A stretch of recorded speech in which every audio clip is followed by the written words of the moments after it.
People often confuse knowing what someone is thinking with understanding what they are feeling. You know, but mind reading and emotional understanding are very different skills. One guesses content while the other connects to experience. You know, reading someone's mind usually means trying to predict their thoughts, their motives, their intention, or even next move. You'll be there assuming they're angry with me. They think I'm foolish. They are losing interest. Oh, they did that on purpose. And sometimes you may be right. But often it is speculation wearing confidence. You know, understanding feelings is different. It focuses less on hidden thoughts and more on emotional reality.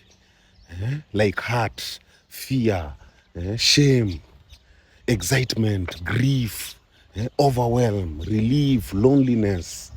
You know, things like those. And feelings are not always logical or verbal, but they are deeply human. You know, a person may think many things in a moment, some contradictory, but their emotional state may be simpler and more important. Like, for example, someone withdrawing may not be playing games. They may be anxious. They may be exhausted. They may be ashamed, or even emotionally flooded. You know, trying to read minds can create conflict because assumptions harden quickly. Understanding feelings creates connection because it invites curiosity. You know, psychologically, mind reading is a common cognitive distortion. We believe we know what others think without enough evidence. This often increases anxiety, it increases jealousy, resentment, and misunderstandings. Now, emotional understanding, however, it relies on empathy. It relies on observation and communication.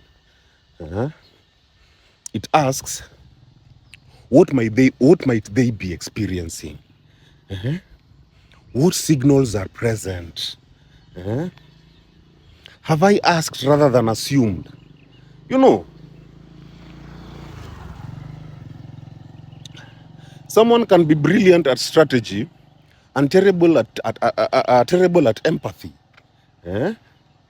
They may predict behavior but still miss pain. You know, true emotional intelligence is not telepathy. It is attunement.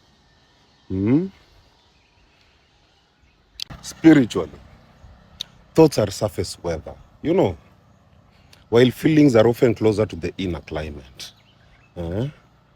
If you only chase thoughts, then you may miss the soul of the moment.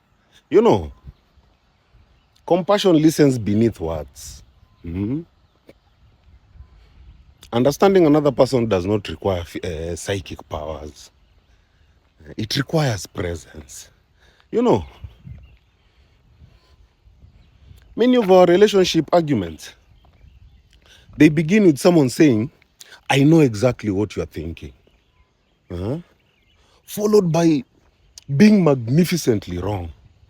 Hey, without healing yenyewe tunateseka, man. In short, reading someone's mind is guessing their thoughts. Understanding their feelings is recognizing their emotional experience. You know, one can create illusion and conflict, while the other builds empathy and connection.